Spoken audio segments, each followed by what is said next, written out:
सब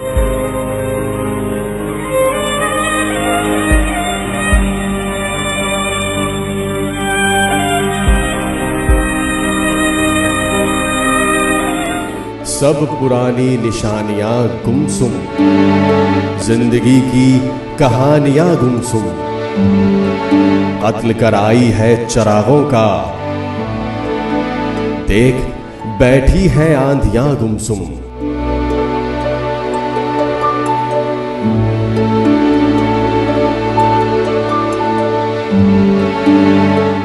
कुछ इस अदा से तोड़े हैं ताल्लुक उसने कि एक मुद्दत से ढूंढ रहा हूं कसूर अपना।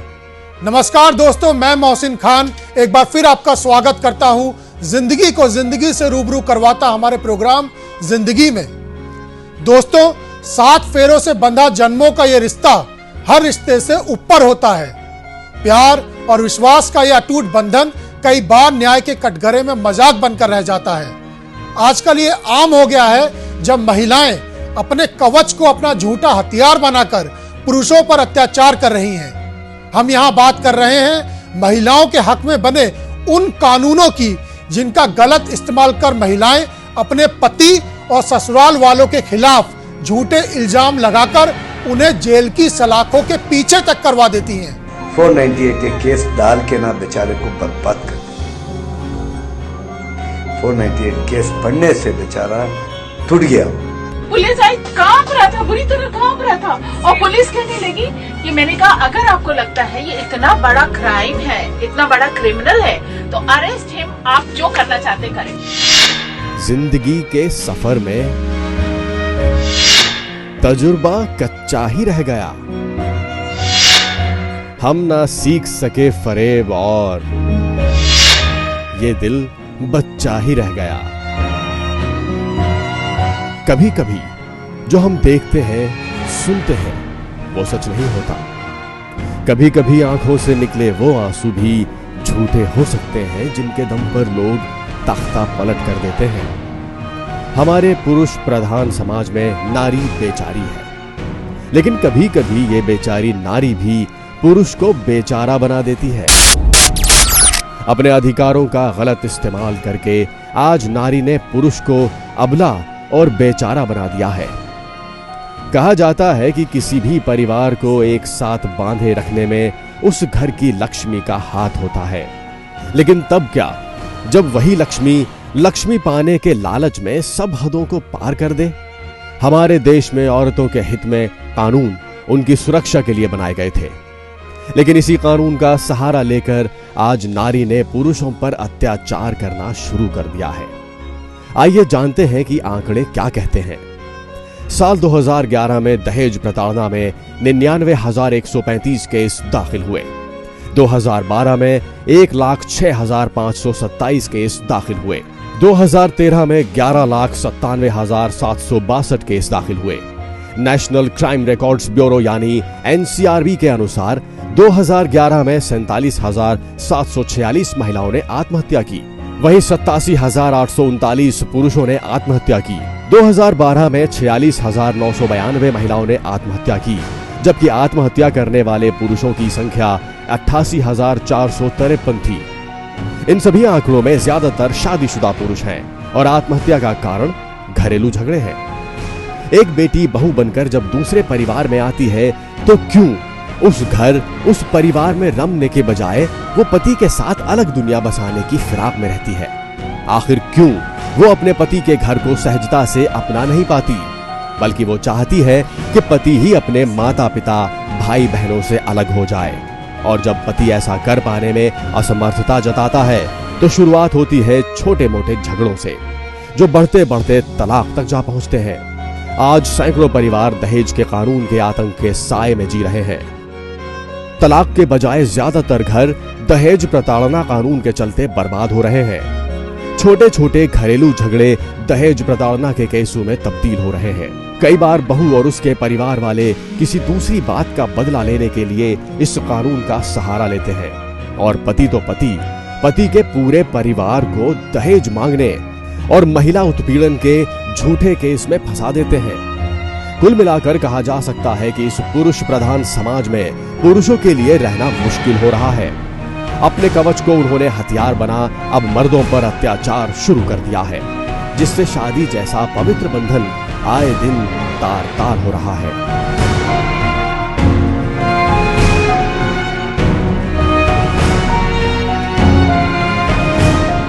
चाहने वालों में शिद्दत की मोहब्बत थी, मगर जिस्म से रिश्ता रहा था, रूह से नाता नहीं। दोस्तों, जरूरी नहीं कि हमेशा महिलाएं ही सही होती हैं। कई बार मर्द भी बेचारे होते हैं।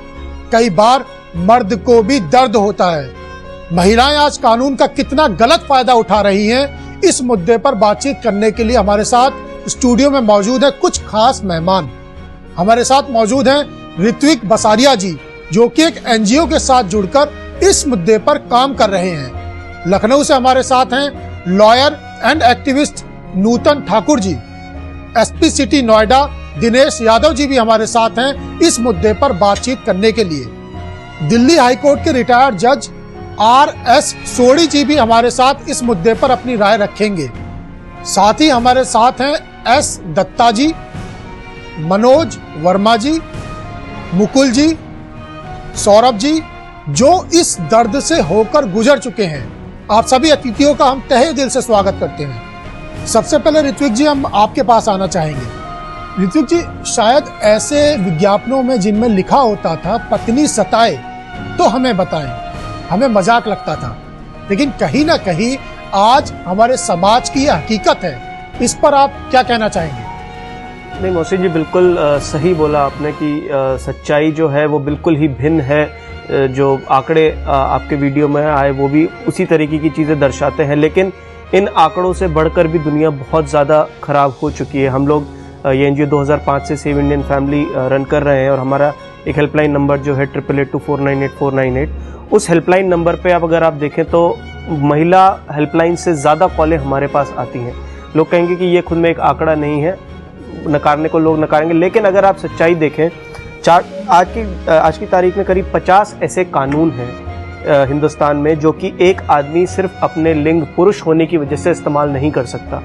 कॉन्स्टिट्यूशन ऑफ इंडिया जो कि एक इक्वालिटी की बात करता था, वहाँ पर लॉज हमारे जेंडर बेस्ड हो चुके हैं और ये इसका दुरुपयोग बिल्कुल होना लाजमी था, क्योंकि ना तो आपने दुरुपयोग रोकने के लिए इनका कोई उसमें मंत्र डाले या कोई इस तरीके के कानून बनाए जिसमें कि दुरुपयोग रोक पाए। दूसरी बात, सबसे खराब बात जो रही है हिंदुस्तान में अंग्रेज़ों के जाने के बाद से, वो ये रही है कि हमने हमेशा कानून लिंग के लिए बनाए, हमने कभी भी इंसान के लिए नहीं बनाए, जिस वजह से ऐसे कानून बने। और जहाँ एक कानून ही भेद कर देता है तो उस कानून का क्या सदुपयोग हो पाएगा, ये खुद में एक बहुत क्वेश्चनेबल बात है। और उसी का रिजल्ट ये है जो आपने आंकड़े बताए। हमारे अगर हम आंकड़ों के हिसाब से देखें, अगर 100 कंप्लेंट आज की तारीख में महिलाएं कर रही हैं अपने पतियों के और उनके परिवार के खिलाफ, उनमें से सिर्फ 2% हैं जो कि कहीं ना कहीं जिनमें थोड़ा तथ्य पाया भी गया है। तो क्या जो बाकी 98% लोग हैं उनकी जिंदगी का कोई मूल्य नहीं है जी। और ये सवाल हम पार्लियामेंट से और मंत्रियों से भी करते आ रहे हैं और इसका हमें कभी कोई जवाब नहीं मिला है। पुरुषों की आत्महत्या औरतों के कंपैरिजन में दुगने से ज्यादा है और ये पिछले 20 से 25 साल का डेटा है। कभी भी सरकार ने जानने की कोशिश नहीं करी कि पुरुष कितना प्रताड़ित है। आप नेशनल फैमिली हेल्थ सर्वे उठा के देखिए, नेशनल फैमिली हेल्थ सर्वे में पुरुष से सवाल पूछा ही नहीं गया है कि क्या आप प्रताड़ित हैं। तो जब ये सोच ही सरकार की तरफ से, सिस्टम की तरफ से इतनी गलत है, तो कौन पुरुषों के बारे में बात करेगा। हम बहुत खुश हैं कि आपने ऐसा बहुत ही उचित सवाल आज उठाया है और हम चाहते हैं कि लोग इस बात को समझें कि पुरुष आज की तारीख में, हमेशा से बल्कि आज की तारीख में डेटा के बेसिस पे भी और सच्चाई में भी बहुत ज़्यादा परेशान है, प्रताड़ित है। समय आ गया है कि अब हम लिंग के बेसिस पर कानून बनाना बंद करें। ये सारे कानून खत्म होने चाहिए। कानून बनाना है सिटीजन के लिए बनाइए, ह्यूमन के लिए बनाइए, मेन और वुमेन के लिए नहीं बनाइए। जी बिल्कुल। नोएडा से हमारे साथ जुड़े हैं एसपी सिटी दिनेश यादव जी। दिनेश जी, ये एक ऐसा दर्द है जिसकी दवा शायद ही किसी के पास हो। जब ऐसे मामले आपके पास आते हैं तो सबसे पहले आप क्या करते हैं? देखिए, ये जो फैमिली डिस्प्यूट के जो प्रकरण आते हैं उसमें जो प्रक्रिया ये है कि सबसे पहले केस रजिस्टर होने के बाद फैमिली कोर्ट में मैटर जाता है जी।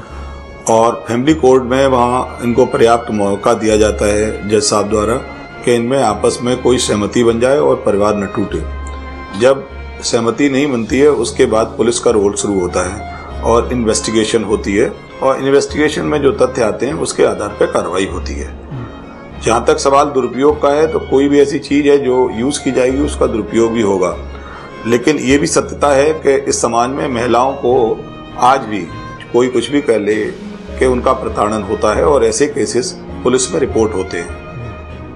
बस इसमें जो केस लिखे जाते हैं उसमें एक चीज जो हम लोगों ने ऑब्जर्व की है वो ये होती है कि नामजदगियां काफी बढ़ा चढ़ा के कर दी जाती हैं। जो लड़की वाला पक्ष है वो क्या करता है कि वो रिवेंजफुल होकर ज्यादा लोगों की नामजदगियां कर देता है। अदरवाइज कुछ न कुछ वहां समस्या रहती है, नॉन एडजस्टमेंट की रहे, हमेशा दहेज की डिमांड नहीं होती है, लेकिन लड़कियों के जो प्रताड़न की बात है ये अमूमन सत्य पाई जाती है और इस पर कार्रवाई होती है। दिनेश जी, कितना मुश्किल होता है क्राइम अगेंस्ट मैन की तहकीकात करने में? ये बहुत ऐसा है ना, इसमें चूंकि जो भी इस तरह के अपराध हैं उनमें प्रिजम्पशन होता है, इसलिए जो लड़की कह रही है उस बात को नकारना, उसको ये प्रूव करना कि ऐसा नहीं हुआ है, बड़ा मुश्किल है। दूसरा, जब लड़की के साथ जहाँ ये जो अत्याचार होते हैं महिला उत्पीड़न के, वो लड़की का घर नहीं होता, उसकी ससुराल होती है, तो कानून में इसीलिए व्यवस्था भी है कि वहाँ उसका अपना कोई नहीं होगा, उसके पक्ष में कोई बोलने वाला नहीं होगा, तो ये प्रिज्यूम किया जाए कि जो वो कह रही है वो ठीक है, और दूसरे आदमी पे जो दूसरा पक्ष है उस पर ये बर्डन होता है कि वो प्रूव करें कि उन्होंने ऐसा नहीं किया। जी बिल्कुल दिनेश जी, लखनऊ चलते हैं जहां से हमारे साथ नूतन ठाकुर जी जुड़ी हुई हैं। नूतन जी, महिलाओं को प्यार और ममता की मूरत कहा जाता है, लेकिन आज ये मूरत और सूरत बदलती जा रही है, क्या कहना चाहेंगी? जो महिलाओं को लेके पुराने समय से जो धारणा चली आ रही है, या पुरुष को लेके कि पुरुष परिवार चलाएगा और महिलाएं प्यार की मूरत हैं, वो केवल घर संभालेंगी, अब टूट रही हैं। महिलाएं भी सामने आ रही हैं, वो भी रोजगार में, परिवार चलाने में उसी तरीके से सहयोग दे रही हैं जैसा पुरुष देते हैं। जिम्मेदारी अलग अलग हो सकती, लेकिन भूमिका दोनों की परिवार चलाने की बराबर की होती है। कई बार ऐसा होता है कि किसी कारणवश नहीं पटरी बैठती है और अलगाव की नौबत आती है, तो इसको चूंकि महिलाओं को लेकर तमाम कानून है, जो चर्चा भी हो रही, दुरुपयोग भी होता, तमाम ऐसे मामले हैं जहां वाकई में महिला पीड़ित होती है और इस कानून के जरिए उनकी मदद भी होती है। तो एक कहना कि दुआ करती है, मैं नहीं समझती हूँ उचित है, लेकिन मुझे लगता है कि इसको पूरे थोड़ा सा विस्तार में समझने की जरूरत है, क्योंकि जो कानून बने हैं महिलाओं को लेके उनको प्रोटेक्शन देने को बने हैं। तो ये कहीं नहीं कहा है कि अगर कोई महिला गलत रिपोर्ट करती है तो आंख बंद करके उसकी बात मान लो। आखिर पुलिस की भूमिका तो तफ्तीश करने की ही है, विवेचना की है। मुझे लगता है ज्यादा बड़ी समस्या जो है वो हमारे सिस्टम की है कि अगर कानून ने जो कहा है तो ये नहीं कहा है कि महिला कह रही है तो आंख बंद करके उसकी बात को मान लो। पहले संयुक्त परिवार में शादी होके आती थी, कानून बने, ज्वाइंट फैमिली में लोग रहते थे। अब धीरे धीरे तो लड़का भी अपने परिवार में नहीं रहता है ना लड़की रहती, वो दोनों अपने अपने परिवार से निकल के तीसरे जगह कहीं रह रहे होते रोजी रोटी के चक्कर में। वहां ऐसा नहीं है कि अगर पुलिस चाहे आस पड़ोस पास मोहल्ले से ये चीजें पता नहीं लग सकती कि सच्चाई क्या है। मुझे लगता है ज्यादा बड़ी समस्या जो है वो इस सिस्टम की है कि वहां पे न्यूट्रलिटी से अगर वर्क हो, करप्शन मैं कहूंगी खास करके, या व्यक्ति विशेष को देख के जो विवेचना होती है वो चीजें नहीं हो तो काफी हद तक जो प्रताड़ना है वो पुरुषों की, अगर गलत मामला दर्ज हो रहा है तो रुक जाएगा कोर्ट में, तो उन्हीं चीजों पे सुनवाई होती है जो पुलिस चार्जशीट सबमिट करती है, और तमाम ऐसे मामले होते हैं जो कोर्ट से फिर छूट जाते हैं। तो आखिर क्या वजह है कि पुलिस एक रूटीन पैटर्न में हर एक मामले की जांच करके कि ये दोषी ही है और नहीं है, साक्ष्य संकलन करना चाहिए प्रॉपर, वो चीजें कई विवेचना में नहीं दिखती है। तो ये भी एक बड़ी वजह है कि, और जो साक्ष्य भी है समय के हिसाब से मुझे लगता है कानून में भी बदलाव लाने की जरूरत है। महिलाओं को लेकर भी कानून बने हैं, लेकिन एविडेंस किस स्तर के होने चाहिए, क्या होने चाहिए, उसको भी देखे जाने की जरूरत है साइंटिफिक ढंग से। क्योंकि अब चीजें काफी, जब तक उन चीजों को नहीं सम्मिलित किया जाएगा, नहीं देखा जाएगा, तो हमारे यहाँ झूठ बोलने की मैं कहूंगी बहुत बड़ी कमी है कि सच्चाई हम कम बोलते ऐसे मामलों में जहां हमको लगता है कि हम पीड़ित हैं। और ये केवल महिला संबंधी मामले में ही नहीं, जितने कानून आप देख लीजिए उसका कारण, अगर अपराध एक होता है तो जो पीड़ित पक्ष होता है वो चाहता है जितने हमारे दुश्मन है हर एक को उसमें अक्यूज बना दो। लेकिन नूतन जी, यहाँ ये अक्सर देखने में आता है कि जब बात महिलाओं की आती है तो समाज में कहीं ना कहीं कुछ लोग, चाहे से वोट बैंक की राजनीति आप कह लीजिए, चाहे महिलाओं के प्रति सिंपैथी कह लीजिए, या कुछ भी आप इसे शब्द कह सकते हैं, लेकिन जब बात महिलाओं की आती है तो समाज में खुलकर कोई उनके अगेंस्ट बोलने के लिए तैयार नहीं है, कोई उनके खिलाफ कुछ कहने के लिए तैयार नहीं है। ये लिंग भेदभाव नहीं है तो क्या है हमारे समाज में? जैसे देखिए, वो चीज तो लिंग भेदभाव तो समाज में है, और तभी महिलाओं को लेकर अगर ये नहीं रहा था तो स्पेशल कानून बने होते। बिल्कुल, सवाल मेरा यहाँ पर यही है कि जब बात समानता की करी जाती है कि हमारे देश में समान अधिकार होने चाहिए, महिला पुरुषों को समान अधिकार करना चाहिए, दोनों को एक नजर से देखना चाहिए, तो जो स्पेशल कानून है, जो एडवांटेज दिया जाता है महिलाओं को, ये कहाँ तक सही है? जैसे देखिए, स्पेशल कानून ये तो चूंकि हमारा संविधान ही कहता है कि पॉजिटिव डिस्क्रिमिनेशन को अलाउ करता है, तभी आप देखिए रिजर्वेशन जॉब्स में भी है। रिजर्वेशन भी क्या चीज है, वही है, ठीक महिलाओं की स्थिति भी वैसी ही है। तो उस चीज को आप नहीं कह सकते। कानून बने हैं दुरुपयोग को ही रोकने के लिए, पुलिस है, प्रशासन है, कोर्ट्स है। जहां साफ दिख जाता है कि मिसयूज हुआ है, वहां भी पुलिस ऑथोरिटीज कोई वर्क नहीं करती है। और तमाम, चूंकि FIR लिखाना हर व्यक्ति का, महिला हो पुरुष हो, अधिकार है, वो शिकायत करता है। FIR क्या है? किसी अपराध की सूचना देना। हमारे साथ ऋत्विक जी यहाँ पर मौजूद हैं, एक सेव इंडियन फैमिली NGO चलाते हैं, वो आपसे कुछ बात करना चाहते हैं। मेरा सवाल नूतन जी और SP साहब दोनों से है। आप, नूतन जी ने बोला कि कानून को दुरुपयोग रोकने के लिए बहुत सारे प्रोसीजर्स हैं। मैं जानना चाहूँगा नूतन जी से, अगर उनके पास कोई भी डेटा है कि आज तक पुलिस ने कितनी 182 की FIR करी है जब उन्होंने पाया कि लड़कियों ने झूठ बोला या झूठी कंप्लेंट करी है, या फिर कितने कोर्टों ने आज तक लड़कियों के ऊपर झूठा केस डालने के लिए 340 या 195 की प्रोसीडिंग्स करी हैं। और SP साहब से मैं ये जानना चाहूँगा कि आपने बोला कि ठीक है कानून से आप बंधे हुए, जो सही बात है कि पुलिस को कानून के दायरे में काम करना होता है, बट अगर कोई पुरुष आपके पास आता है कि मेरी बीवी ने या मेरी गर्लफ्रेंड ने मेरे साथ मुझे इस तरीके से फिजिकली असॉल्ट किया या इस तरीके से सेक्सुअली अब्यूज किया, आप उसके ऊपर कोई एक्शन नहीं ले पाते, तो आप जिस भी डेटा की हम बात करते हैं ना, ये सारा NCRB का डेटा तभी कलेक्ट होता है जब उसके खिलाफ उसके लिए कोई सेक्शन हो। पुरुषों के लिए तो कोई सेक्शन ही नहीं है, तो ना तो वो डेटा कलेक्ट हो रहा है, और उस डेटा के ना होने की वजह से हम बस ये बोलते रहते हैं कि बहुत पहले से महिलाओं का की प्रताड़ना चल रही है। पुरुषों की प्रताड़ना का तो डेटा हम आज भी कलेक्ट नहीं कर रहे हैं, तो जो हम आज से 50 साल बाद भी हम यही बोल रहे होंगे कि जी पुरुषों के लिए तो कोई प्रताड़ना होती नहीं, क्योंकि हमारे पास कोई डेटा नहीं है। और वो डेटा कैसे आएगा? ना पुलिस 182 की कंप्लेंट्स ले रही है, ना लड़कियों के ऊपर 182 की FIRs कर रही है अगर झूठी कंप्लेंट पाई गई है। SP साहब, आप ये जानते होंगे, चार्जशीटिंग रेट 498 में 99% से ऊपर है। हमारे साथ S दत्ता जी मौजूद हैं, जो खुद इस तरह के हालातों से होकर गुजर चुके हैं। उनके पास चलते हैं और समझने की कोशिश करते हैं कि आखिर किस तरीके के हालात उनके साथ रहे थे। दत्ता जी, मानसिक आघात इंसान को अंदर से तोड़ कर रख देता है। क्या कंडीशन होती है उस पुरुष और उसके परिवार की जिसके साथ ऐसा होता है? किन हालात से आप गुजरे हैं? उस परिवार की जो हालात होती है उससे सबसे ज़्यादा इफेक्ट करता है उस परिवार में अगर बच्चे हैं, जिस बच्चों को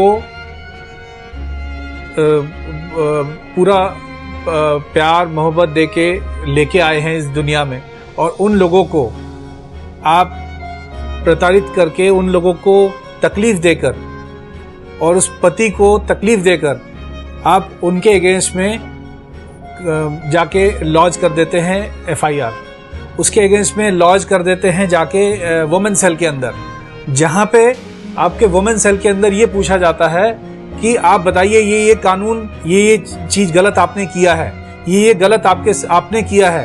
आप उनकी सुनते नहीं हैं। अगर मान लीजिए कोर्ट में ये साबित हो जाता है कि जो जैसे आपने कहा कि जो इन्फॉर्मेशन दिया गया है, जो बताया गया है, वो गलत पाया गया है, प्रूफ हो जाता है, उसके बाद क्या कोर्ट ने उन औरतों के ऊपर कोई एक्शन लिया कि जो प्रूफ कर दिया गया कि ये गलत किया गया है?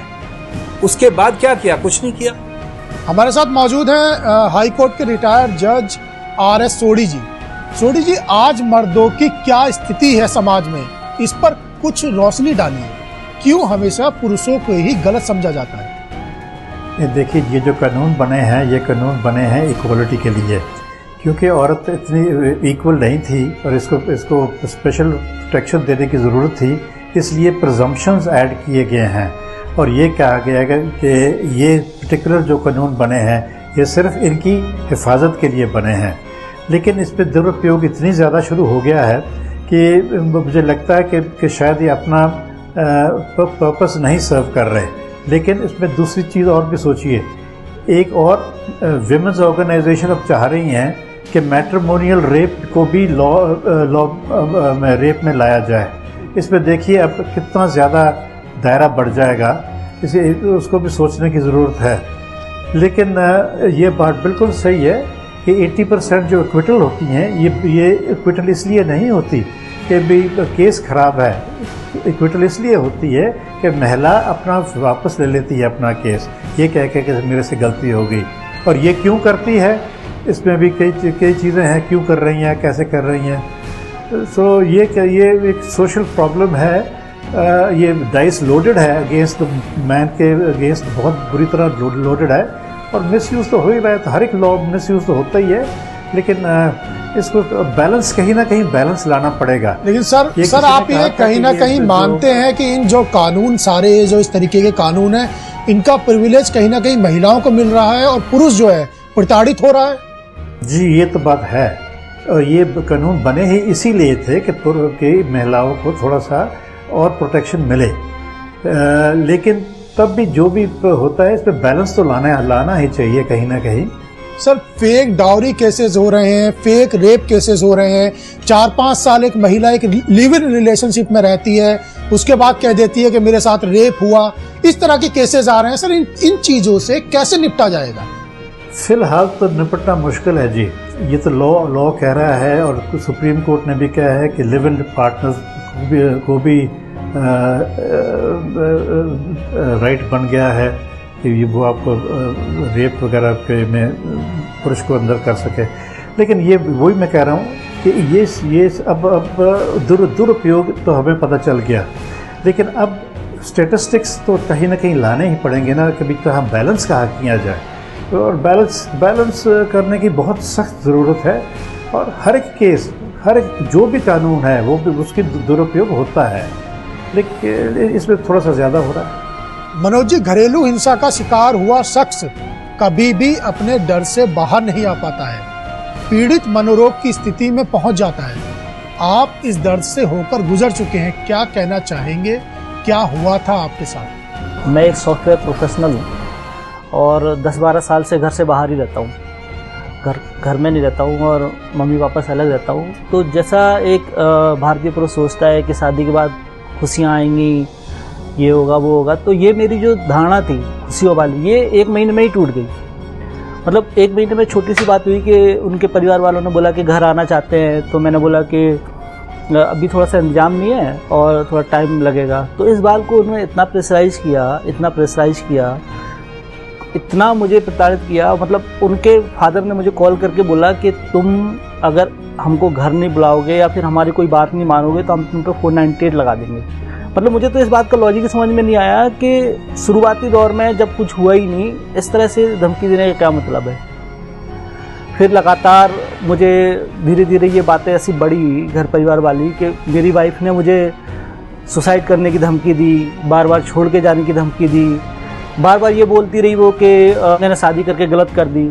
और मेरी चूँकि लव मैरिज थी, मैं लव मैरिज की थी, तो और शादी का पूरा खर्चा भी मैंने ही उठाया था।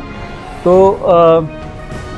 ये जो बात सुनता था कि मैंने गलती कर दी और शादी करके गलती की, तो मुझे इतना दुख होता था इस बात से कि ऐसा क्या हो गया, ऐसा मैंने क्या कर दिया कि लगने लग गया कि शादी करके गलती की। मेन कारण क्या था कि वो मेरी वाइफ चाहती थी कि मैं अपने उनके फैमिली वालों को पैसे से हेल्प करूं और अपने फैमिली की पैसे से हेल्प ना करूं। मेन रीजन ये था उसका। कहीं ना कहीं घूम फिर कर यही था कि आप अपने परिवार वालों को छोड़ दें और उनके परिवार वालों के साथ रहें, या उनके परिवार वालों से ही वास्ता रखें, अपने परिवार से वास्ता तोड़ दें। जी हाँ, यही बात थी। और जब मैंने उनके परिवार वालों को समझाने की कोशिश की तो उन्होंने बोला कि हमें तुम्हारे परिवार वालों से कोई मतलब नहीं है, ना हम उनसे कभी कोई मतलब रखेंगे। तो मुझे ये बात समझ में नहीं आई। मैंने उनको समझाने की कोशिश भी की कई बार, बोले नहीं हमको तो मतलब है ही नहीं। बिल्कुल। तो ये जो सब चीज़ें मेरे साथ हुई तो मुझे लगा कि मैं किस मतलब जो मेरा जीवन था वो एकदम दुखमय हो गया इन सब चीज़ों से। और धमकियाँ तो लगातार मिलती ही थी मुझे। और ये जो सुसाइड करने का था, इससे मतलब इतना मेंटली डिस्टर्ब हो गया मैं, हाथ पे ब्लेड रख के। छोटी सी बात, मैं आपको एक इंसिडेंस बताता हूँ। मैं ऑफिस में था और मैंने अपनी वाइफ को बोला कि मैं 6 बजे आऊँगा और तुमको ब्यूटी पार्लर ले जाऊँगा। तो मैं 6 बजे नहीं आ पाया क्योंकि मैं सॉफ्टवेयर प्रोफेशनल जनरली लेट हो जाता हूँ। तो मैंने कॉल करके बोला मैं 8 बजे आऊँगा। जब मैं 8 बजे पहुँचा तो वो लेटी हुई। मैंने पूछा क्या प्रॉब्लम है, तो बोलती है कि बात नहीं की उसने मुझसे। फिर मैंने और थोड़ा उसको बोला कि क्या प्रॉब्लम हुई बता दोगे, तो कुछ नहीं बोलते कि तुम मुझसे प्यार नहीं करते, ये नहीं करते, वो नहीं करते। मैंने कहा वो करता हूँ, क्या प्रॉब्लम, बोलते ब्यूटी पार्लर नहीं ले गए। अरे मैंने कहा तो इतनी सी बात पे थोड़ी होता है कि प्यार नहीं करते या ये नहीं करते, अब कल ले जाऊँगा। तो बोलते तुम्हें मुझसे प्यार नहीं है, मैंने तुमसे शादी करके गलती कर दी। तो मैंने कहा इतनी छोटी सी बात पे सिर्फ तुमको ये लगने लगा कि शादी करके गलती कर दी, तो ये तो कोई बड़ी बात ही नहीं है। फिर वो बात इतनी आगे पहुंच गई कि उसने उस दिन भी मुझे सुसाइड करने की धमकी दी। सोचिए कि आप सिर्फ ब्यूटी पार्लर नहीं ले गया मैं, तो इतना झगड़ा बढ़ गया कि सुसाइड करने की धमकी देने लगी। ठीक है। और उसके बाद घर कॉल किया कि मुझसे शादी करके गलती हो गई और मैं हमेशा के लिए घर आना चाहती हूँ। फिर जैसे तैसे मैंने उसको समझा के उसके हाथ पांव जोड़ के उसको मनाया। तो ऐसा मेरे साथ इतने बार हुआ है कि मैं आपको एक्सप्लेन नहीं कर सकता। ब्यूटी पार्लर की बात पे बात सुसाइड तक पहुंची। और मैं इसका दूसरा एंगल ये भी है कि अगर ये समाज में सामने आएगी तो कुछ इस तरीके की मानसिकता है कि उसमें आपकी बात कहीं भी सच नहीं मानी जाएगी। लेकिन हमारे साथ नूतन जी यहाँ मौजूद हैं, लॉयर हैं, एक्टिविस्ट हैं। नूतन जी, आपने पूरी बात यहाँ पर सुनी, क्या कहना चाहेंगे आप इस बारे में?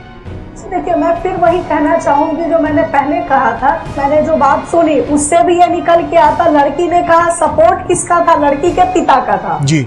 अगर जैसा कहा भी कि पहले घर वालों ने किया, तो जो हर परिवार है अगर जिस दिन वो ये समझ लेंगे, क्योंकि सामाजिक समस्या का समाधान समाज ही कर सकता है, कानून नहीं कर सकता। जब कानून आप बीच में लाते हैं तो स्वाभाविक है किसी एक का पलड़ा भारी होगा। वहां जो डेफिनेशन लिखी है, जो साक्ष्य है, उसके अनुसार चीजें चलेंगी। तो एक पक्ष निश्चित रूप से प्रताड़ित होगा। अगर समाज में अगर मेरी लड़की है और मेरे पास लड़का भी है, लड़की के लिए हम चाहते हैं वो पूरा ससुराल जाए तो लेकिन नूतन जी, इसमें एक चीज ये भी है कि अगर ये बात कानून के पास जाएगी, कोर्ट कचहरी में जाएगी या समाज में 10 लोगों के पास जाएगी, तो इस तरीके की सोच है, इस तरीके की थोड़ी सी मानसिकता है महिलाओं के प्रति कि अगर ये बात पूरा जो वाकया इन्होंने अभी बताया है, अगर ये आप 4 लोगों में बैठकर बात करोगे, थाने कचहरी में बैठकर बात करोगे, तो वहां ये कोई नहीं मानेगा कि ये कहानी ब्यूटी पार्लर से शुरुआत हुई। ये जिस तरीके से महिला कहानी बताएगी, कहीं ना कहीं उसे ही सच माना जाएगा। मोसी जी, इसमें एक और बहुत बड़ा एंगल है, इसमें खुद में एक बहुत बड़ा एंगल है। पुरुष को नूतन जी, पुरुष को आप खुद भी बोल दी, मतलब पुरुष हर चीज के लिए पूरी तरीके से रिस्पॉन्सिबल है। सारी की सारी प्रॉब्लम जो है उसको उसकी रिस्पॉन्सिबिलिटी अपने कंधों पे लेनी पड़ेगी। लेकिन लड़की झूठी कंप्लेंट कर रही है, वो कोई दूध पीती बच्ची नहीं है कि उसके फादर ने बोला तो कर दी, उसकी दोस्त ने बोला तो कर दी। हम लड़की को दूध पीती बच्चा कब तक बना के रखेंगे? और ये वो दूध पीती बच्चियां हैं जो आज की तारीख में 1,20,498 फाइल कर रही हैं। क्यों नहीं हम लड़की को रिस्पॉन्सिबल इतना समझ रहे हैं कि नहीं इसने किया, इसने अपनी मर्जी से किया? कुछ महिला नहीं, जैसे देखिए कुछ महिलाएं हैं जो इंडिपेंडेंट है, डिसीजन लेती है, लेकिन ज्यादातर ऐसे आज भी मामले हैं जहां जो लड़की की अगर नहीं पटती है, किसी कारणवश नाराजगी है, तो उसके घर वाले प्रोटेक्शन देते हैं। और जब मामला जाता है कोर्ट में तो परोक्ष रूप से उसके परिवार वालों की भी सहमति होती है। यहाँ मैडम, ये बेनिफिट ऑफ डाउट आदमी को भी दे दीजिए ना, पुलिस को भी देखने की ये बेनिफिट ऑफ डाउट पुरुष को भी मिलना चाहिए। कर रही हूँ नूतन जी इस बात को कह रही है। अगर मैं आपकी बात मानूं, आज की तारीख में मैं रेप की अक्यूज हूँ, कोई महिला किसी महिला का रेप की अक्यूज हो सकती है क्या? इसका ये मतलब नहीं है कि तमाम कानून जो है, जो बने हैं, वो गलत है, जो मिसयूज हो रहा है। ऑथोरिटीज जानती है लेकिन वो कार्रवाई करने को नहीं तैयार होती। कई बार अनड्यू प्रेशर होता।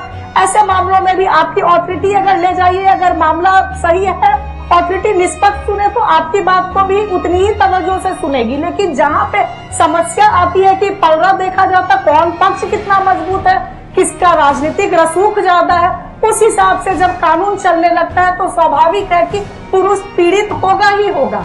या महिला पीड़ित होगी ही होगी, जिसका पलड़ा भारी हो जाता है। परिभाषाएं हैं, साक्ष्य भी जो निर्दोष होता है उसके पक्ष में तमाम साक्ष्य होते हैं। जरूरत है उसको निष्पक्षता से इकट्ठा करने की। मुझे लगता है हमारा सिस्टम उस तरीके से काम नहीं करता है, जिसकी वजह से ये सारी समस्याएं। बिल्कुल, यहाँ सिस्टम में बदलाव की जरूरत है। सोडी जी, हम आपके पास आना चाहते हैं। आपने पूरा ये वाकया सुना, आप भी थी यहाँ पर, बताई मनोज जी ने कि कहाँ से बात ब्यूटी पार्लर से निकली। 6 बजे जाना था, 8 बजे घर पे पहुंचे और किस तरीके से वो ब्यूटी पार्लर की जो चीजें थी वो सुसाइड तक पहुंचने लगी और कितना विकराल रूप उन्होंने धारण कर लिया। कुछ कहना चाहेंगे? देखिए, ये आप जो कह रहे हैं, ये क्रूरटी की बात कर रहे हैं। ये जब एविडेंस आएगा इस पर, और एविडेंस अगर यही आया जो आपने कहा और जो हमने सुना है, तो इस पर लिहाजा वो एक्विटल हो जाएगी, तो इस पर कन्विक्शन तो होगी ही नहीं।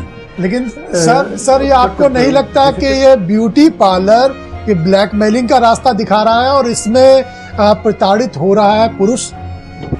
देखिए, दुरुपयोग की बात कर रहे हो ना, वो तो है, लेकिन मैं कह रहा हूँ कि अगर ये मामला अदालत में गया और अदालत में यही एविडेंस आया जो हमने अभी सुना, तो ये जो अक्यूज्ड है ये एक्विट हो जाएगा, इस पर कन्विक्ट नहीं होगा।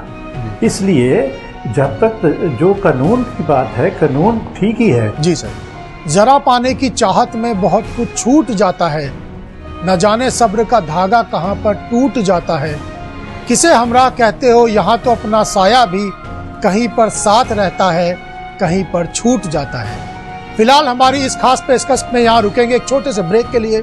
कहीं मत जाइएगा, बस हाजिर होते हैं।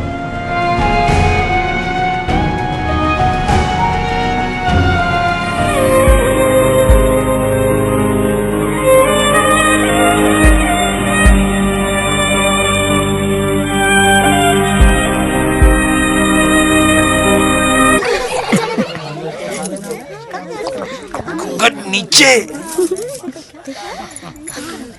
काकी, घर में शौचालय कहाँ है?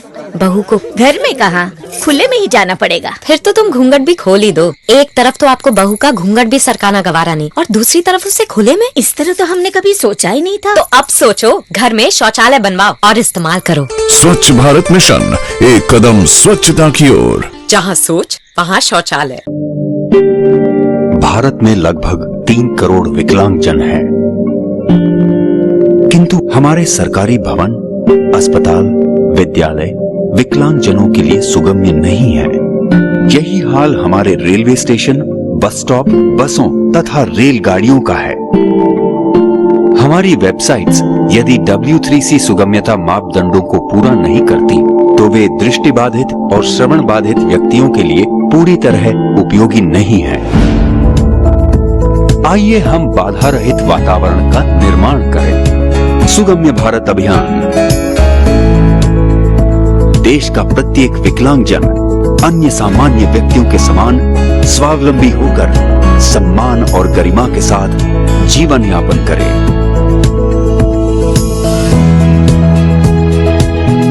सुगम्य भारत, सशक्त भारत। वो क्या है जो हम सबको प्रेरित करता रहा हिंसा के बिना स्वाधीनता के लिए लड़ने को? वो क्या है जो राष्ट्रीय दल को चालित करता है कट्टर विरोधी पर काबू पाने को? वो क्या है जो भारत के जन जन से इतनी मेहनत करवाता है आर्थिक प्रगति के लिए, प्रतिबद्धता और हमारे देश का गौरव? भारत एक और ऐतिहासिक उपलब्धि के लिए तैयार है, खुले में शौच का समापन। भारत को एक स्वच्छ और खुशहाल देश बनाने में मदद करें, ये हमारे हाथ में है।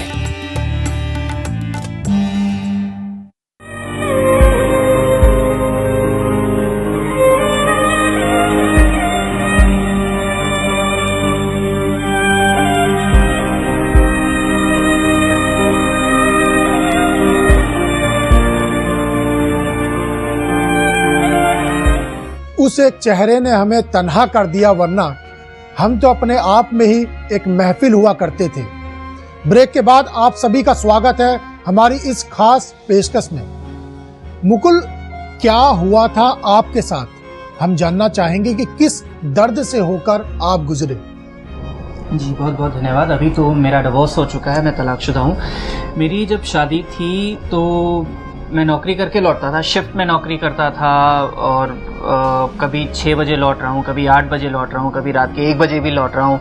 मेंटली फिजिकली एग्जॉस्टेड, बॉस की चिक चिक सुन करके, क्लाइंट्स की, कस्टमर्स की चिक चिक सुन करके थका हारा लौटता था घर। और मेरी पत्नी ये अपेक्षा करती थी कि मैं उसके साथ सेक्स करूं।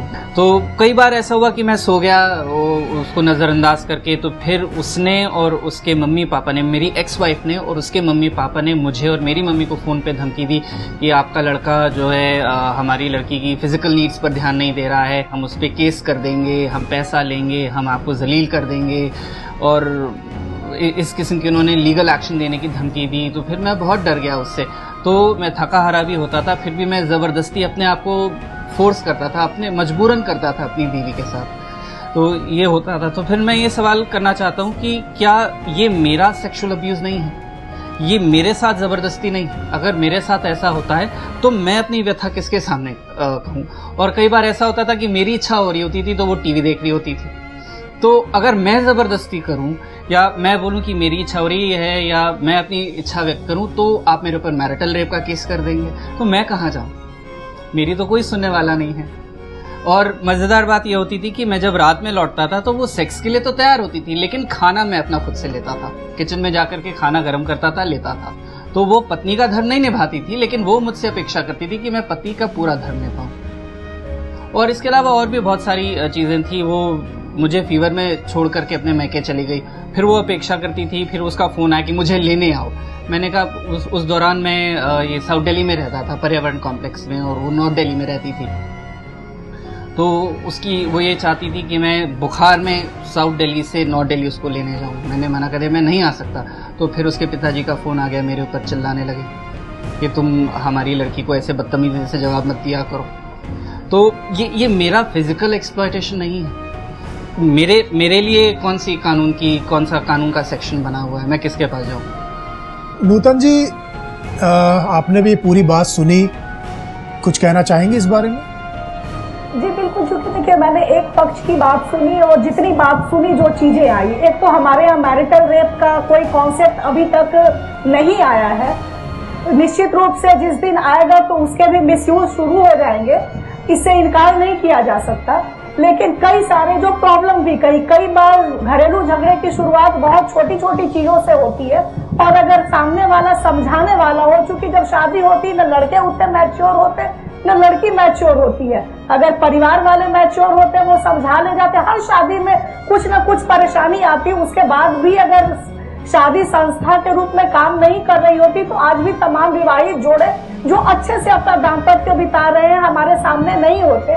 निश्चित रूप से कुछ ऐसे केसेस होते हैं जहां आपसी समझ शुरू में अगर बिगड़ जाती है तो छोटी छोटी बातें बड़ी बनती जाती है और वहां कानून आ जाता है। अब समस्या जो सारी वहां आती है कि जब आपकी शिकायत एक है, वहां जब आप मैं एडवोकेट भी हूँ, एडवोकेट से जब पहले तो पुलिस में जाते हैं, वहां पुलिस का डिस्क्रिमिनेशन एक पक्ष को लेके होता है। मामला जब कोर्ट में जाता है, आप जब एडवोकेट के संपर्क में आते हैं तो दोनों पक्ष को की लड़की को भी लगता है कि चलो, चूंकि कई केसेस मेरे पास आते हैं जहाँ पे ये रहता है कि हमारा समझौता हो जाए। मैं यही कहती हूँ, जब समझौता हो जाए, अगर ससुराल वाले इतने बुरे हैं तो कुछ मामले ऐसे भी दिखे जिसमें जो भी आरोप हो सकते, सास ससुर पे, जिसको मैं कह नहीं सकती, वैसे भी आरोप होते हैं। देख के लग जाता है कि शायद संभव नहीं है। उसके बाद भी अगर आप साथ रहना चाहते हैं तो आखिर जब इतना बुरा परिवार है तो साथ क्यों रहना, अलग हो जाइए। और अच्छा है तो कानूनी झगड़े में पड़ना क्यों, जिसको आप बाहर सुलझा सकते हैं आपस में बैठ के। होना ये चाहिए, अगर लग जाता है आपकी शादी नहीं निभने वाली है तो समझदारी से दोनों पक्ष अलग हो जाए। दिनेश जी, कई बार अक्सर ये देखा जाता है कि महिलाएं लिव इन रिलेशनशिप में रहती हैं 4 साल तक, 5 साल तक, उसके बाद वो रेप का चार्ज लगा देती है। अब कुछ ऐसे केस भी होते हैं, अब उसमें बहुत मतलब इंडिविजुअल केसेस बनेंगे। हाँ, ऐसे भी केसेस आते हैं और आए भी हैं। विभिन्न माननीय न्यायालयों ने उन पे अब वो निर्णय दिए हैं और कहा है कि इसमें क्या होना चाहिए। सर, हम भी महिलाओं के जो अधिकार हैं उनके संरक्षण के पक्षधर हैं, लेकिन जो पुरुषों के अधिकारों का हनन हो रहा है उसके बारे में क्या किया जाए? हाँ, अब चूंकि हम लोग तो कानून में जैसा दिया होगा हमें उसका पालन करना होगा। तो कानून के अनुसार हम लोग कार्रवाई करते हैं। कानून में व्यवस्था जिस तरह की है उसमें नेचुरली महिलाओं के पक्ष में वो कानून है, और उसका कारण ये रहा कि इतिहास में उनके साथ गलत हुआ है, इसलिए कानून बनाए गए। किसी ने क्या खूब कहा है, बड़ी हिम्मत दी है उसकी जुदाई ने, ना ही किसी को खोने का डर है आज, ना ही किसी को पाने की चाह। सौरभ, इस हिंसा के दुष्प्रभाव या कहें साइड इफेक्ट्स क्या क्या होते हैं, सिर्फ लड़के पर ही नहीं बल्कि उसके परिवार पर भी? जैसा मेरे दोस्त मनोज ने बोला कि शादी जब होने वाली थी, सबके सपने होते हैं कि बहुत अच्छा समय जाएगा, अब आप अपना एक जिम्मेदारी वाली पोजीशन में आ रहे हैं। ऐसे ही कुछ मेरे साथ हुआ था। मैं गुड़गांव में काम करता हूँ। मैं गाज़ियाबाद से रोज़ पिछले 8 साल से, शादी से पहले रोज़ अप डाउन कर रहा था मैं। तो अब जायज़ है अगर मैं गुड़गांव से गाज़ियाबाद आऊँगा एवरीडे तो मेरे को 3 घंटा लगते थे। तो पहुँचते पहुँचते रात को घर 9 बज जाते थे। मेरी एक्स वाइफ भी वर्किंग थी जी। वो आती थी तो शी यूज़ टू एक्सपेक्ट कि मैं घर जल्दी आऊँ, जो कि पॉसिबल नहीं है। और मैं पब्लिक ट्रांसपोर्ट से आता था तो इतना पॉसिबल नहीं है कि मैं जल्दी आ सकूं। जब मैं आता था तो कई बार ऐसा हुआ कि मतलब मैं बिल्कुल ख़त्म हो चुका था कि मतलब ये चाहती क्या है मेरे से। मतलब she was literally abusing me. ऐसे इंसिडेंट हुए। मैं रात को लेट आ रहा हूँ ऑफिस से, सर्दियों का समय था, दिसंबर का वक्त है, मुझे मालूम है। मैं लेट आया, घर पे कोई नहीं था, ठीक है। मेरे पेरेंट्स भी दूर रहते थे, they were not staying with us. तो मैं रात को लेट आया, करीब लेट हो गया, तो उसने मेरा दरवाज़ा नहीं खोला। मुझे पूरे रात गाड़ी में नीचे अपने सोसाइटी में गाड़ी में काटनी पड़ी रात, सर्दियों का समय था। अब उसके बाद क्या हुआ, हमारे कुछ ही परिजन में ऐसे इंसिडेंट हुए हैं मेरे साथ। मेरे परिजन में से कोई कैंसर से पीड़ित था, तो मैं गुड़गांव से उनके पास जाया करता था। फिर मैं रात को लेट आता था एंड शी यूज्ड टू से रात को 2-2:30 बजे इंसान थका हारा ऑफिस से ट्रैवल करने के बाद मैं आईसीयू में एक अपने परिजन से मिलकर आ रहा हूँ, रात को बोलती है कि स्टार्ट हो जाओ। ये सब ऐसा मैंने सहा है। फिर उसके बाद मैंने डिसाइड किया कि मैं नहीं करूँगा। फिर जिस दिन मेरे पास फ़ोन आया, धमकियाँ मिलती थी, मैं सुसाइड कर लूँगी अगर तुम नहीं करोगे, कभी पैसे दो मेरे को, ठीक है, I am earning, okay, I am a mechanical engineer, मेरे को पैसा दो, मुझे घर वालों को देना है। फिर उसके बाद क्या हुआ, जब मेरे पास फाइनली एक फ़ोन कॉल आया पुलिस का, तब मेरी ज़िंदगी एकदम, मैं घबरा गया था। मेरे पास सबसे पहला मेरे को यही थॉट मिला कि जैसे, क्योंकि मुझे ये सब नहीं पता था कि इसका इतना ज़्यादा दुरुपयोग होता है। जब मेरे साथ हुआ, आई रिसर्च, और सब ये जब आंकड़े जो आप बता रहे हैं, 98% एक्विटल होता है 498A में। जज, पुलिस आज तक 340 परजरी का केस कोई नहीं करता, 182 पुलिस नहीं करता। पुलिस वाला भी मेरे को बोलता है कितने पैसे दे देगा तू सेटलमेंट के। ये this is what legal extortion game is going on.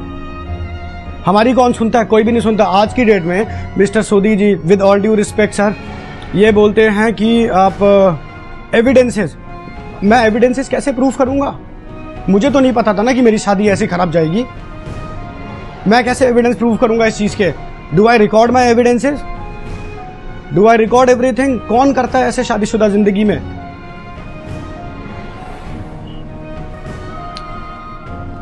अपने ही घर से आपको बाहर निकाल दिया गया, आपको अंदर तक नहीं आने दिया। बहुत हुआ ये सब, बहुत सहा। फिर फाइनली मुझे लगा कि शायद मैं कम समय दे रहा हूँ, तो मैंने अपनी जॉब भी चेंज करी। मैं गुड़गांव अपनी जॉब छोड़ के आई केम क्लोजर टू माई प्लेस। फिर भी ये सब चीज़ें चलती रही। फिर मुश्किल से हमारी शादी मात्र 6-8 महीने में हमारी नहीं टिकी। फिर फाइनली मेरे पास फिर ये झूठे मुकदमे के केसेस 1 बाय 1 आते रहे। और आज की डेट में भी मेरे से ये सब बोला जाता है कि कितना पैसा दे देगा। What do I do? I don't have a single law. Who will protect me? I'm only a protector and a provider.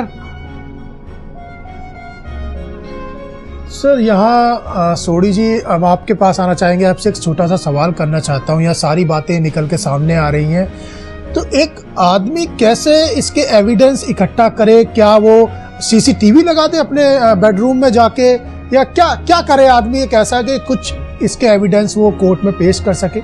देखिए, ये आपका जो मैरिज सिस्टम है, ये मैरिज इंस्टीट्यूशन है, ये फेल हो जाएगा वेरी सून। आदमी शादी क्यों करेगा भाई? अगर ऐसे ऐसे चलता रहेगा समाज, तो फिर क्या फ़ायदा हुआ ऐसे लॉज का? लॉ तो लॉ होता है, लॉ तो वैसे ही चलेगा, और एविडेंस के बगैर कोई आपको राहत नहीं मिलेगी। आप चाहे CCTV लगाइए या कैमरा लगाइए या जो भी कीजिए, ये आप पर निर्भर है। लेकिन मैं ये कहता हूँ ये इंस्टीट्यूशन तो तबाह हो जाएगी। जी बिल्कुल, जैसे जिस तरीके से अभी इन्होंने बताया कि इन्हें खुद के अपने घर में उनकी बीवी ने घुसने नहीं दिया, रात भर ये सोसाइटी में बाहर गाड़ी में रहे, अगर यही चीज ये अपनी पत्नी के साथ कर देते तो पता नहीं कितना बड़ा बवाल हो जाता।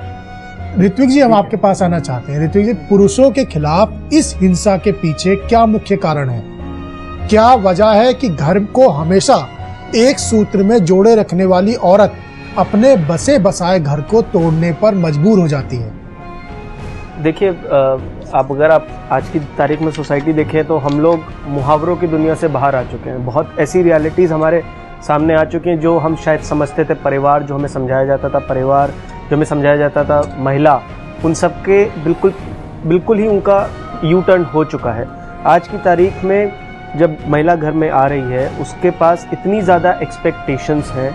वो ये चाहती है कि जो सुख उसे अपने घर पे नहीं मिला, वो सारा का सारा सुख उसे अपने पति का मिले। मैं आपको इसका एक उदाहरण देता हूँ। मध्य प्रदेश में चालू हुआ कि भाई अगर आपके ससुराल में शौचालय नहीं है तो आप शादी ना करें या आप शादी तोड़ के आ जाए। किसी ने आज तक ये सवाल नहीं पूछा कि जब आप अपने पिता के घर से आई थी, क्या आपके पिता के घर के यहाँ शौचालय था? कोई रिस्पॉन्सिबिलिटी नहीं दी गई। इंडियन लॉज में और जो प्रोसेस है इन लॉ मेकिंग का, इन सब में लड़कियों की सिर्फ और सिर्फ उनके राइट्स बताए जाते हैं, आदमियों को सिर्फ ड्यूटीज बताई जाती हैं। अनफॉर्चुनेटली महिलाओं की सारी जो राइट्स बताए जाते हैं वो आफ्टर एंटरिंग दी हस्बैंड हाउस बताए जाते हैं। ठीक है, तो वो पूरा का पूरा अपना जो भी गुस्सा है, एक तो बचपन से माँ ने बताती रहती, बेटा देखो तुम्हें सोसाइटी से लड़ना पड़ेगा, तुम्हें हर कोई तुम्हारे राइट्स को कर्टेल करेगा। तो बचपन से उसकी कंडीशनिंग ऐसी हो जाती है कि वो हर चीज को देखती है कि ये मेरे राइट्स को रोका जा रहा है। लड़के को अगर आप एक सीन लीजिए, घर पे छोटा लड़का और लड़की दोनों है, पिता ने दोनों को बोला बेटा 9 बजे घर आ जाना। लड़का उसे उतना ही समझेगा कि हाँ 9 बजे घर आ जाना है। लड़की उसे कहेगी नहीं मुझे ही रोका जाता है, मुझे उसको मेरे भाई को हमेशा जाने दिया जाता है। तो हमारी बचपन से ही सोशल कंडीशनिंग ऐसी हो गई है कि लड़कियों को हर चीज़ ऐसा लगता है कि उनके राइट्स के अगेंस्ट जा रही है, और लड़कों को बस ये बताया गया बेटा तुम्हारा काम है to be a protector and provider. वो चाह के भी उस चीज़ से बाहर नहीं निकल पाता। क्यों पुरुषों का सुसाइड ज़्यादा है? अगर फेमिनिस्ट बोल देते हैं जो पुरुषों का सुसाइड है जी फार्मर सुसाइड है, मैं तो फार्मर सुसाइड को भी हस्बैंड सुसाइड बोलूंगा। क्यों उसके ऊपर इतना प्रेशर आता है? वो अगर पैसा नहीं जुगाड़ पा रहा है इस वजह से वो सुसाइड कर रहा है। वो पैसा क्यों चाहता था? क्योंकि उसे अपने घर को पालना था। वो किसान वो नहीं कर पाया, घर के प्रेशर की वजह से उसे फाइनेंशियल प्रेशर बना के हमने फार्मर सुसाइड बना दिया, जबकि है वो भी फैमिली प्रेशर। और उसी तरीके से आप एनसीआरबी का अगर डेटा उठा के देखें, जो सुसाइड का डेटा है, बहुत क्लियरली ये बताता है कि of the total number of suicide सबसे बड़ा रीजन जो है वो है फैमिली डिस्प्यूट, सबसे बड़ा रीजन। उसके बावजूद भी फेमिनिस्ट बोलते हैं जी ये फार्मर सुसाइड है। गलत है, ये बहुत झूठे तथ्य और बहुत झूठी तथ्य तो नहीं बोलूंगा, बहुत झूठी डेटा स्टैटिस्टिक्स जो कि गलत तरीके से फैलाई जा रही है, और कोई पे सोसाइटी में, पार्लियामेंट में, मीडिया में बात करने को तैयार नहीं है। आपने जो कदम उठाया ये बहुत लोगों को उठाना चाहिए, ये सच्चाई सामने आनी जरूरी है। और इसका सबसे बड़ा नुकसान पता है क्या? आज की तारीख में एक पति आता है ना हमारे पास, जब एनजीओ में आता है तो उसको ये लगता है कि मेरा केस तो झूठा है लेकिन शायद उसका सच्चा होगा, और इसी एक भ्रांति से हर पुरुष दूसरे पुरुष को देखता है। यही भ्रांति से कहीं ना कहीं पुलिस वाला जो कि एक पुरुष है वो भी सामने वाले को देख रहा है, चाहे उसके घर में प्रॉब्लम चल रही हो, फिर भी उसे लगेगा नहीं इसने तो कुछ किया होगा। क्योंकि हमारी बचपन से सोशल कंडीशनिंग ऐसी कर दी है। हमारे India is not a patriarchal country. Just giving एक बच्चे को बाप का नाम दे देने से कंट्री पेट्रियार्कल नहीं हो जाता। सोसाइटी में बहुत ऋत्विक जी ये भी दूसरा एंगल इसका ये भी है कि कहीं ना कहीं अब समाज में, चाहे वो महिला हो चाहे वो पुरुष हो, कहीं ना कहीं इस चीज को मानते हैं, लेकिन इस पर कोई कुछ करने के लिए तैयार नहीं है, कोई ओपनली बोलने के लिए तैयार नहीं है। सर मानते भी सिर्फ अपने लिए हैं, सामने वाले के लिए नहीं मानते। दूसरे के लिए दूसरे आदमी के लिए बड़ा मुश्किल है ये समझना कि हाँ इसके साथ भी हुआ। इनफैक्ट कहीं आदमी भी, अगर आदमी से भी आप बात करो और कोई बात जनरली होती है, कहीं सर्कल में बैठे होते तो आदमी भी ये कहने का काम करता है कि वो लड़के की गलती हो, कुछ ना कुछ इसी ने किया होगा। बिल्कुल। नूतन जी, हम आपके पास आना चाहते हैं। क्या आपको नहीं लगता कि महिलाएं महिला सशक्तिकरण की वजह से अपनी असली स्वरूप भूलती जा रही हैं और अपने ही अधिकारों का गलत फायदा उठाकर पुरुषों के साथ गलत कर रही हैं। देखिए, जो अभी बात आई, एक बड़ी अच्छी बात इन्होंने कही कि भले अपने घर में शौचालय नहीं हो, ससुराल में शौचालय चाहिए। अगर इस चीज को भी देखा जाए तो हाईलाइट को जब मीडिया में चीजें आती, गवर्नमेंट में भी तो कई बार पुरस्कार दिया जाता कि लड़की ने मना कर दिया शादी तोड़ने को कि नहीं है तो हम साथ नहीं रहेंगे। दिक्कत यह है कि जब पहले जो हमारी शादी की कॉन्सेप्ट था वो था टूटना नहीं है, 7 जन्मों का बंधन है, आपको निभाना है। तो थोड़े बहुत, कोई आदमी ना परफेक्ट होता ना कोई लड़की परफेक्ट होती है, दोनों को अपनी अपनी कमियों को कम करते हुए एडजस्टमेंट चाहिए शादी में, और दोनों, लड़का भी करते हैं लड़की भी करती है। जहां अगर एक पक्ष को लगने लगता है कि सारा एडजस्टमेंट हम ही कर रहे हैं, दूसरा नहीं कर रहा, तो स्वाभाविक है आपकी शादी बोझ हो जाएगी। जैसे मैंने 2-3 एक्सपीरियंसेस सुने, मुझे नहीं लगता कि ये कोई ऐसी प्रॉब्लम थी जिसको आपस में बैठ के प्यार से सॉल्व नहीं किया जा सकता था। आखिर ये टूटने की नौबत क्यों आई? मुझे लगता अब चूंकि हमारा परिवार कंट्रोल्ड होता है, लड़की भी उतनी ही पैम्पर्ड होती, लड़का भी पैम्पर्ड होता है, न लड़के में बर्दाश्त करने की उतनी क्षमता है न लड़की में है। दोनों अपनी अपनी चाहते हैं कि हमारे हिसाब से चलो। कुछ अगर परिवार का प्रेशर हो, शायद परिवार वाले समझाएं तो समस्या सुलझ सकती, कोर्ट तक नहीं जाएगी चीजें। लेकिन वहाँ कई बार परिवार भी आग में घी डालने का काम करते हैं, जिससे ये समस्या जो है वो भयावह होती जा रही। इसके बाद भी कुछ चीजें हैं, अगर शादी के समय में हम अवेयर है, जो होगा तो साक्ष्य जुटाने की बात, अगर उस दौरान कुछ प्रिकॉशंस हम लें, शायद जितने कानून बन रहे हैं तो मुझे लगता है लेना भी चाहिए। जैसे शादी होती हमारे लिए, एक गिफ्ट शादी में मिले उसको लेके भी नियम है। मुझे नहीं लगता कि कोई भी व्यक्ति उस समय ध्यान देता है या उसका पालन करता है। आप अगर प्रोविशन ऑफिसर है उसको इन्फॉर्म करते हैं, जब आप 10 जगह कार्ड बांटते हैं शादी में, आप वहां भी अथॉरिटी को भी कहते हैं, और अगर जो लॉ कहता है नॉर्म्स को उस समय अगर फॉलो करते तो शायद वो चीज, अगर कभी भगवान न करे किसी की शादी में डिस्प्यूट आए लेकिन आता, तो वो चीजें आपको लड़के को प्रोटेक्ट कर सकती हैं और लड़की को भी कर सकती हैं। लेकिन उस दौरान उन चीजों को ध्यान नहीं दिया जाता, और जब ऐसी चीजें निकल के आती हैं, जब नहीं बनती है, तो तमाम तरह के गलत आरोप प्रत्यारोप लगते हैं। बिल्कुल, छोटी छोटी चीजों में बहुत बड़ी बड़ी चीजें होने लगती हैं। मेन मुद्दा ये होता है कि जब आपस में चीजें नहीं बनती हैं तो वो चीजें इतना बड़ा विकराल रूप धारण कर लेती है कि वो चीजें पता नहीं कहाँ कहाँ के आरोप प्रत्यारोप उसमें जुड़ जाते हैं। दत्ता जी, हम आपके पास आना चाहते हैं, आपसे जानना चाहते हैं, समझना चाहते हैं कि कैसे आपका परिवार टूटा। आप भी अपना दर्द बयां कर ही दें आज। नया टेक्नोलॉजी ने मेरा परिवार को तोड़ा, जिसके अंदर मैं इंडिया से बाहर पोस्टेड था, नेपाल में। उस दौरान फेसबुक और इंटरनेट आए। जो चीज इस्तेमाल किया जाता कॉरेस्पॉन्डेंस के लिए, उसका मिसयूज किया गया। इस दौरान फेसबुक और इंटरनेट के माध्यम से दोस्ती बनी लोगों की, और उसका जब हमने प्रतिरोध किया तो हमें बोला गया कि हम शक करते हैं। जब हम शक करने का कारण पूछा तो वो बातें फैलाई गई कि भाई ये शकी आदमी है। जब हमने उसके एविडेंसेस सामने रखे और कोर्ट ने उसकी जवाबदारी की, कोर्ट ने सही जजमेंट दिया और बच्चों की कस्टडी मेरे को दी गई। लेकिन इस दौरान में मेरे अगेंस्ट में डिफरेंट केसेस किए गए, जो वुमेन सेल के अंदर किया गया, और ये सारे प्रूफ हुए कोर्ट के अंदर कि सारी चीजें गलत हैं। एग्रीड। मेरा कहना है, अगर वो चीजें प्रूफ हुई गलत है तो क्या कोर्ट ने, क्या टोटल सोसाइटी ने उस चीज के ऊपर एक्शन लिया कि गलत किया गया है तो उसके ऊपर क्या किया जाए, उसके ऊपर क्या धाराएं लगाई जाए? कोई सॉल्यूशन नहीं है उसका। तो मेरी गुजारिश है कि अगर जिस तरीके से मर्द को प्रॉब्लम में बताया जाता है कि ये सारे चीजें उन्होंने गलत किया है, इस तरीके से अगर फीमेल ने गलत किया है लेडीज ने गलत किया है तो उसके ऊपर भी एक्शन लिया जाए। बिल्कुल। तो उसके कोई कानून है? कुछ नहीं।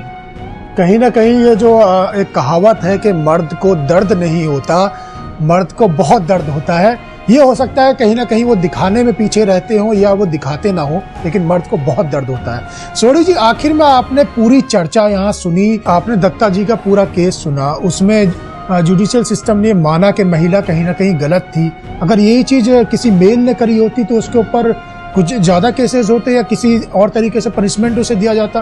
तो ये जो फर्क है, लिंग भेदभाव जो है कानून में महिला और पुरुष के बीच में, ये कैसे दूर होगा? कानून के अंदर जब आप आ जाते हो तो सिर्फ प्रिजम्पशन है जो जो जो प्रोवाइडेड है अंडर द एविडेंस एक्ट, उसके अलावा और कोई चीज़ नहीं है। कानून जो है, कानून एविडेंस के ऊपर ही चलेगा।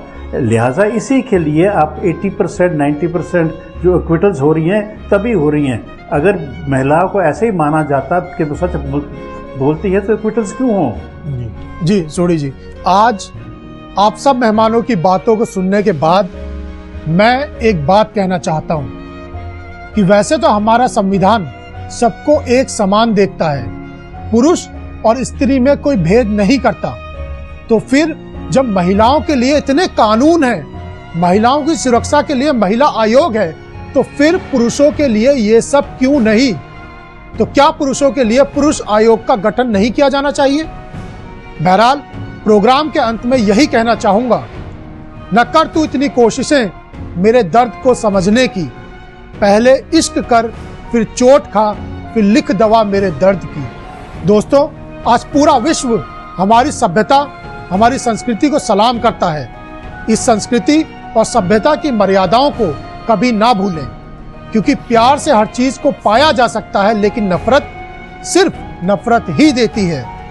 क्योंकि तीर और तलवार वाले रिश्ते तनाव ही बढ़ाते हैं। इसलिए दिलों में गुंजाइश रखिए, एक दूसरे को समझिए, जिंदगी को खुशनुमा बनाइए, दिलों और परिवार को टूटने और बिखरने से बचाइए। इसी संदेश के साथ मुझे और मेरी पूरी टीम को दीजिए इजाजत। नमस्कार।